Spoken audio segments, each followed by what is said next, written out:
that is a great question. And I feel really fortunate. I do have a lot of energy, but I have tremendous support that helps. You have to have people in your family, your friends that are supportive and, have that and have other ways to energize yourself. I know you're a runner. I run, so exercise, good sleep, those are really helpful. Other ways to get creative energy because, uh, writing takes energy, working with customers take energy. So where are you going to get energy from? How are you going to replenish your energy? I think is always important.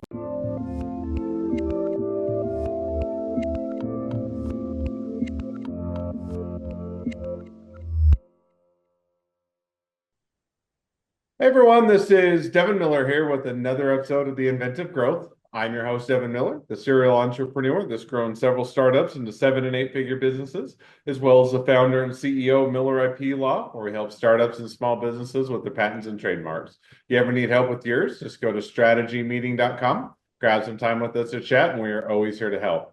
Now, today we've got another great guest on the podcast, Laura Patterson. And Laura, her growth journey included getting the first customer where people were reaching out to them and built and expanded their business from there. And then networking started to dry up and had to figure out new ways to expand the business. So started doing speaking engagements and writing a book, and then further expanded into local outreach, and then upgraded how they communicated and via website and email and social media over time, and led to some new business growth and growth during the downturn of '09 and '10, and weathered that storm and grew out into performance management and evolved a bit and published a second book a little bit more recently, and gave some international footprint on that, and got a podcast going and focusing on early growth or early to the game business trends. So a lot of good points of conversation, and looking forward to hearing a lot about the growth of the business. And with that much as a introduction, welcome on the podcast, Laura. Thank you, Devin. I really appreciate it. Absolutely. So I just gave kind of a quick run through to the journey of growing the business. But before we kind of or jump into that topic at hand, for those as a quick reminder to the audience. So Laura's been on a couple of our sister podcasts on the inventive journey and inventive expert and whatnot. And so definitely go or encourage you to check out her various episodes on those podcasts. But for those that haven't had a chance to check those out yet, or looking for a quick introduction, maybe just take a minute or two and introduce a little bit about what you do and who you are before we dive into the growth part of your journey. Sure, happy to do that. So I am at the helm as the president of Vision Edge Marketing, founded in 1999. We are a growth strategy consulting firm, and essentially we work with business leaders and executives who want to organically grow their companies, whether that's traditionally that means grow customers, grow share, grow value, create long-term sustainable growth. And we've been doing that for a long time, and I'm very passionate about it. And one of the primary ways we help our customers grow is to be more customer centric. We were talking about movies earlier, and perhaps some of our listeners and viewers remember Field of Dreams, the whole idea of, if you build it, they will come, which is very common, particularly in technology, manufacturing, software B2B companies, which is a good part of the kinds of companies we work with. And we try to help them understand that that might be great, but it's also really important to be customer centric. And that's where you get your long-term growth. No, makes perfect sense, and a great introduction, a good walkthrough. So now, kind of with that in mind, and to kick things off a bit, so I kind of just gave a quick run through to your growth journey, but maybe kind of rewind and tell us a little bit more about that. So as we talked before, as you launched your business and as you're getting going. You kind of had your first customers that were reaching out to you and kind of kick things off in order to build and expand the business, but then you had to evolve and grow from there. So maybe walk us through a bit of kind of how that started out and what that growth and evolution was. I think we're not that different from a lot of Oh, looks companies. like we may have lost your audio there. Oh, am I back? Oh, there we go. You're back. So, Okay. I said all right. I was saying I don't think I'm that different. And I don't think Vision Edge marketing is that different from a lot of companies and probably many of our customers. Uh, we started because we had a lot of people who wanted to be able to tap into our expertise. We were well known. My partner and I, when we first started, who I've long since bought out, I was just looking at that paperwork before this call, and we'll come back to that in a moment. Uh, we people knew us, people wanted us. If you could spell marketing in Austin, I've said this before, you could get a job. If you understood how to put together a growth strategy, you could get a job. So it was easy. And like many companies, we thought that would just be the way it would be. But then 2001 came along and, perfect storm, 9/11, which was devastating, of course. We had the dot-com bust here in Austin, so that was like, another blow. And then sadly, my partner's wife had breast cancer and had to have serious medical attention, as you can imagine. And so I had to buy him out. So here I am, totally different environment, a downturn instead of an upturn, flying solo instead of having a partner. These are all things that many companies go through, these kinds of shifts, and you have to learn to pivot. And so I quickly realized that I would have to be drinking my own champagne and have to actually get out there and do some of the things that it takes to not just survive but thrive. And here we are 25 years later. And some of the things that I did are many of the things that I had to come up with a different growth strategy. I couldn't just be opportunistic, which is what we had been doing for about 3 years, almost 3 years. And so that's another thing that happens in many businesses, maybe that ones you work with too, Devin, where the opportunities come along and you just say yes because it's easy, the path of least resistance. But if you're going to have long-term sustainable growth, you really have to have a strategy and know what it is, where it is you want to go. Sort of the Covey thinking of begin with the end in mind.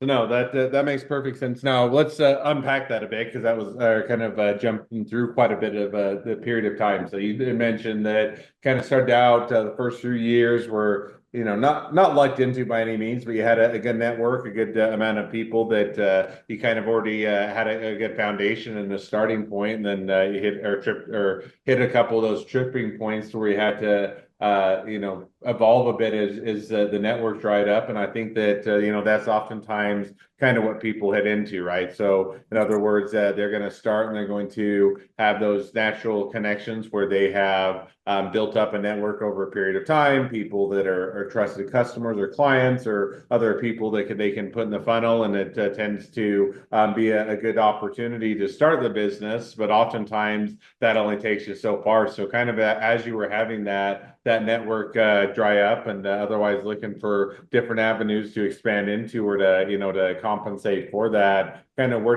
did that take you? So one of the strategies that I employed and continue to employ is known as a communities of influence or ecosystem type of a strategy. And essentially, it's very useful for people that are in my kind of a space, thought leaders with deep expertise in a particular subject matter. So a community of influence, what are the various communities you can be in and that will create opportunities for you. And so I just began to think about what communities I'm in and what communities I could become a part of that would make sense for the kind of capabilities I brought to the party. Because in a community, it's a give and a take, right? You have to be bringing something to the community to get something from the community. And so that was a strategy that I used and was very, very helpful and allowed me to actually move forward. And it's still a key strategy of Vision Edge marketing and me. I am a big proponent of identifying those kinds of communities. So anyone listening to this conversation, think about what communities you're in. I think we have a blog post or an article on our website on communities of influence and also on how to map your ecosystem. And so that's really what I sat down. Who do I know and who do they know? You know that old saying, Devin, 6 degrees of separation. Well, now we have even less than that with LinkedIn, and you can, and even less than that with if you're members of a community and you're an active member of that community. You can't be passive. You really do have to be an active member. And that can be in-person communities that might be, in some places might be your chamber of commerce, for example, could be a community of influence or some other association locally, or it could be a national or global community. And so I worked really hard to build those communities and to be generous in those communities. And I think that was really valuable for my growth. So that was one example of a strategy. And that led, of course, customers were another, having great relationships with customers makes a huge difference. And some of the companies that I was working with, the people there obviously were being terminated along the way with dot-com busts and whatnot, but they went to other places. And because we had had good relationships, eventually I had the opportunity to work with them again. So having those great relationships allow for a way to get repeat business or referrals. And those have been, again, another really key part of our growth strategy and can be a valuable part of any company's growth strategy. So customer advocates are excellent. Building out customer advocates are an excellent strategy for growth. No, that makes perfect sense. Now, I saw you said you started to chase down those avenues. I think a couple of the ways that you also mentioned is that you started to look into doing a bit more speaking engagements as well as a kind of look towards drafting or otherwise pursuing your first book. So what kind of led to that, or how did you kind of arrive at that as the area that you're going to kind of expand in or grow your network and otherwise continue to to expand the business on?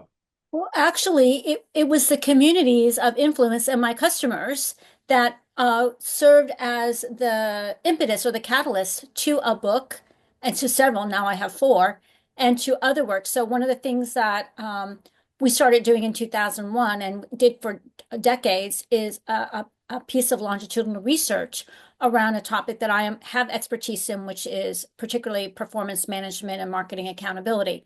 And so because I had those relationships and communities, I was able to conduct that research. I was able to get good partners to sponsor that research.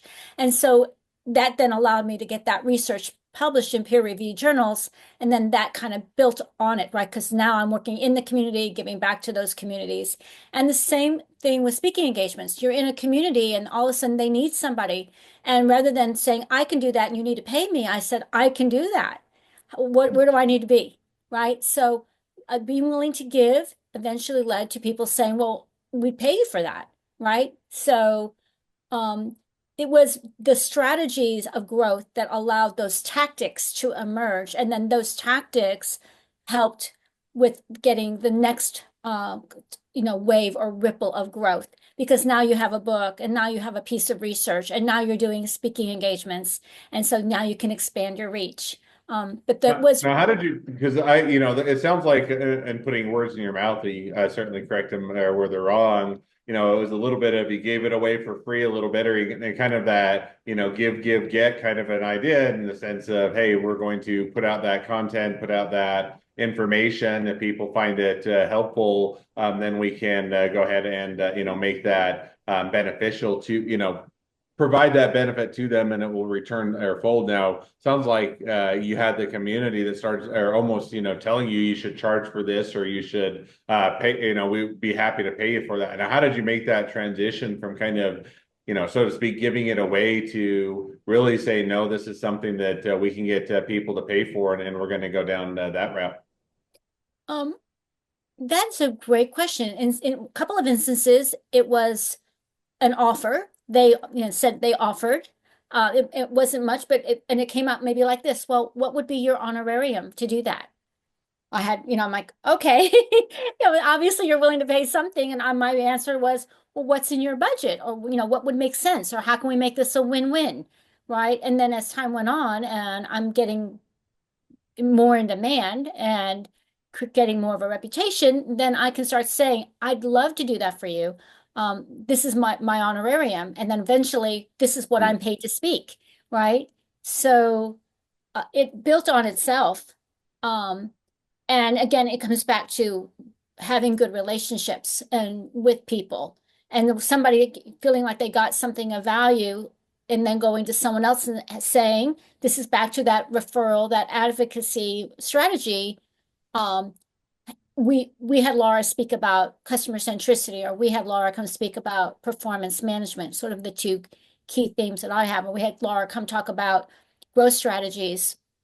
Hmm. And that was really great. We should bring her in to talk to our company, right? Or I heard Laura speak at, great, we should bring Laura in to talk to our, do our sales kickoff meeting or our sales and marketing kickoff meeting.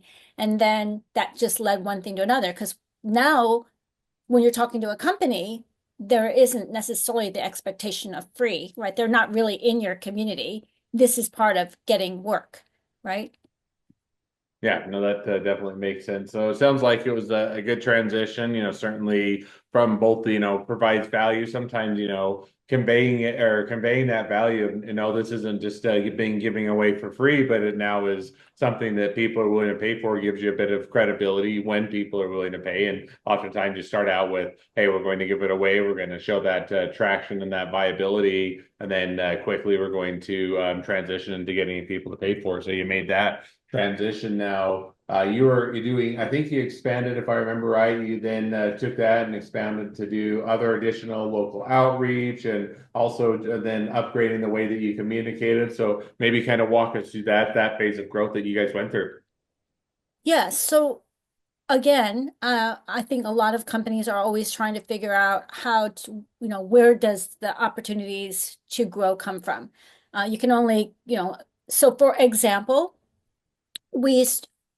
we're being here in Austin. Technology was pretty easy. I'd come from a technology background. That's where I spent some of my corporate career, financial services, some of my corporate career, software for some of my corporate career. So those communities were kind of established, so it wasn't that hard to really build those. But then how do you go to another community, or how do you go to an adjacent market? So I always say to people, look for an adjacent market when you want to start thinking about expansion. You're probably familiar with that. I know you have an MBA, so I'm sure you studied this when you were back at Case, Devin, where Hmm. we really only have four ways to grow. You can sell what you have to more of what you have to the people that you already uh, do business with. You can sell what you have to people you don't do business with. You can make new things to sell to people that you do business with, and you can make new things to sell to people you don't do business with yet. That's really the four key levers.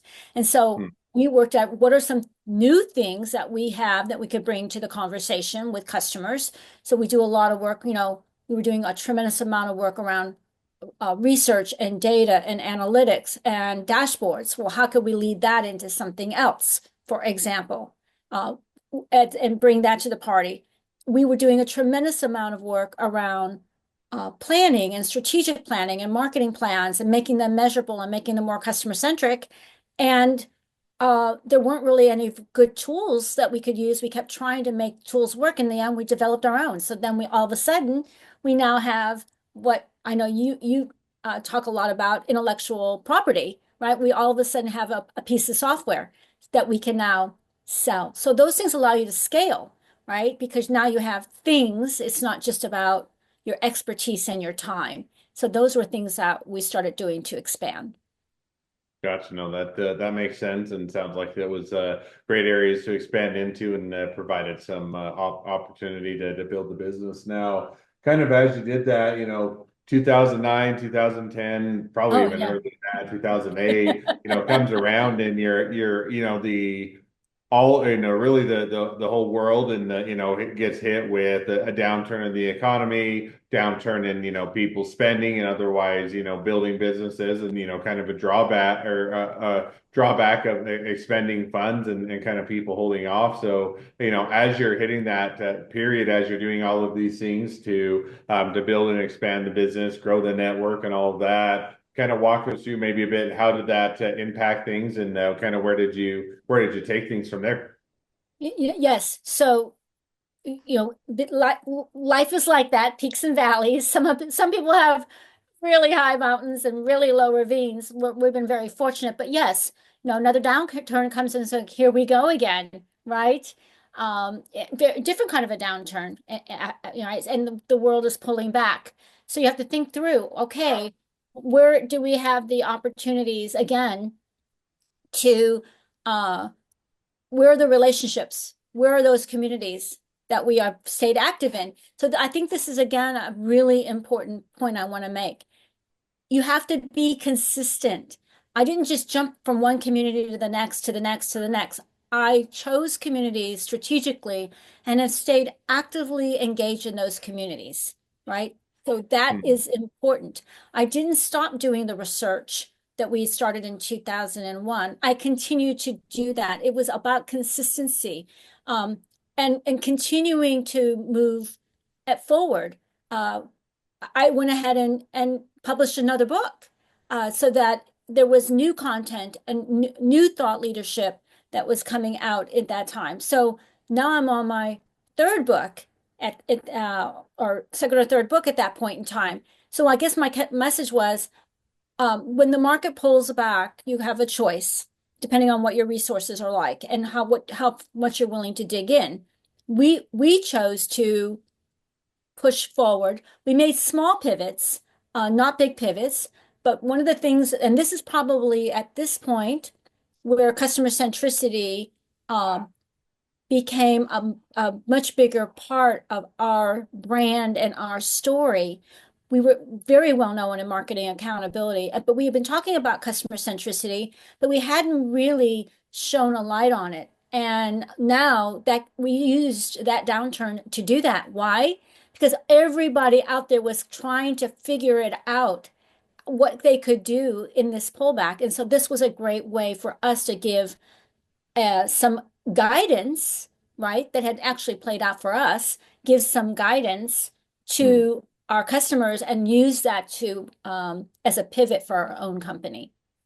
Gotcha. No, that makes perfect sense. So now, kind of building on that, so you get past the downturn in the economy, kind of get past that period, and then I think that as you weathered that downturn and kind of or adjusted to it, and then also further went to invade or engage other communities, along with kind of engaging those additional communities that you continued to identify.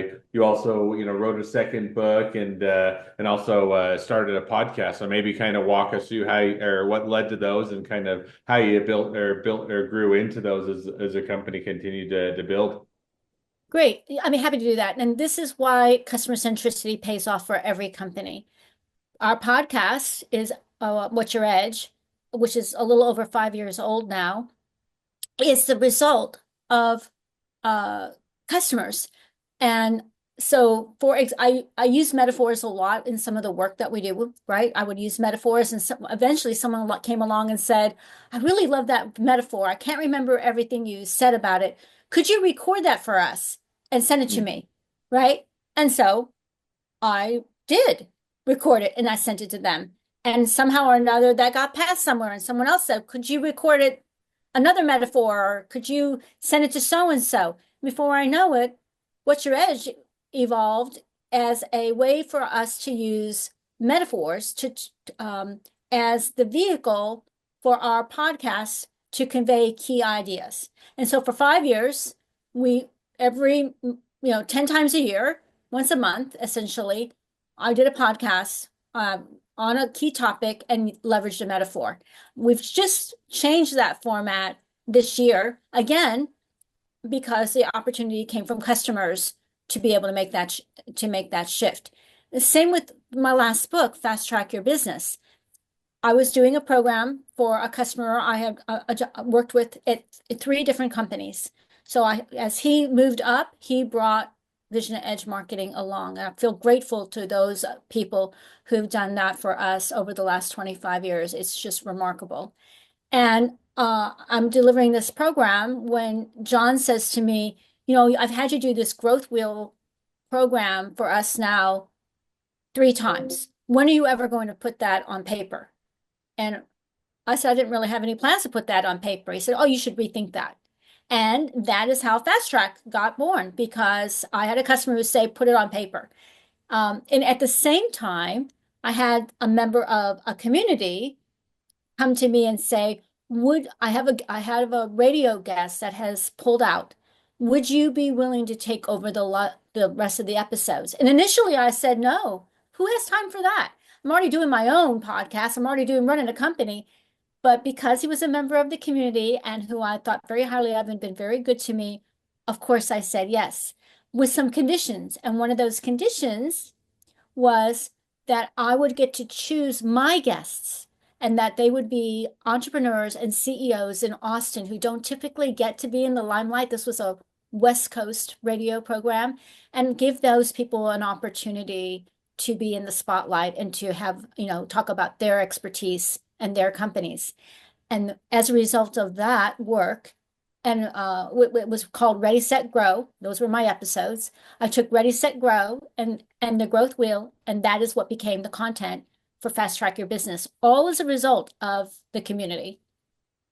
No, makes sense. Sounds like a great community that you have built, continue to build, and look to expand and provide a lot of value along the way. And so that definitely was a fun walkthrough to hear that phase of the journey in greater detail. Now we're already reaching towards the end of the episode, and it feels like we just scratched the surface. So we'll probably have you back onto one of our sister podcasts to continue to discuss things even further down the road. But as we do wrap up towards the end of this episode, I always like to wrap up with one question, which is, a lot of times as you're going along your journey, as you're building a business, as you're growing it, as you're dealing with difficulties, some point along there or multiple times, you're going to get worn out. You're going to get worn out with the business. You're going to try and decide, does it really make sense or do I really want to do this?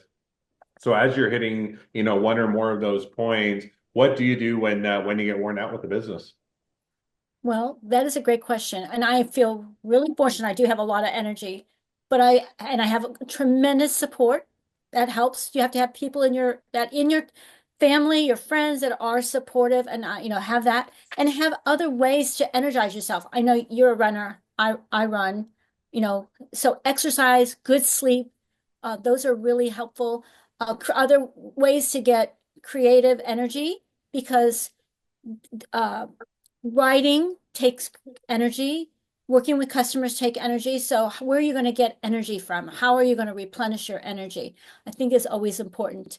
And eventually you do have to ask yourself, uh, where does this fit in to the long-term plan? So I don't know if you ever read the book One by I think it's Gary Keller, I believe his first name was Gary, but of Keller Williams. He wrote a great book, and it came out in 1999, just as I was starting the company. And he was singing my song, and essentially he talks about what is the one thing you have to get done? What's the one thing that must be done in order to move you to the next opportunity, the next thing? It's a great book. I highly recommend it. It's a very easy read. And I really try to live that. What is it must be today that will move the ball down the field? And what does the win look like later? If I get the ball down the field, what is a touchdown? What does a touchdown get me? How many do I need to have? What does winning look like? And for me, winning has a lot to do with the people on the journey. So that's important to me. No, makes perfect sense, and it's definitely a great one to keep in the bag of things to keep in mind as you tend to get worn out with the business, which everybody goes through that different phases at Yes. different points in time. So perfect. Well, with that, now as we do wrap up the episode, if people want to reach out to you, they want to be a customer, they want to be a client, they want to be an employee, they want to be an investor, they want to be your next best friend, any or all of the above. What's the best way to reach out to you, contact you, find out more? Well, my email is Laura P, first name, last initial, at visionedgemarketing.com. Always welcome hearing from people. You can find me on LinkedIn under Laura Patterson, Vision Edge Marketing. I'm there and would be happy to hear from you. And those would probably be the two best ways to connect. Awesome. Well, I definitely encourage people to reach out, support a great business, expand their network, and if nothing else, make a new best friend. So, with that, thank you again, Laura, for coming on the podcast. It's been fun. It's been a pleasure. Now, for all of you that are listeners are out there, if you have your own journey to share and you'd like to be a guest on the podcast, we'd love to have you. So, just go to inventiveunicorn.com, apply to be on the show. A couple more things as listeners. Make sure to click share, subscribe, leave us a review. Helps us to reach even more startups and small businesses to help them along their journey to success. And along that note, if along your journey you ever need help with patents or trademarks or anything else with your startup or your small business, just go to strategymeeting.com, grab some time with us to chat, and we are always here to help. Well, thank you again, Laura, for coming on the podcast, and wish the next leg of your journey even better than the last. Thank you. And it's my pleasure. I really appreciate the opportunity to see you again, Devin.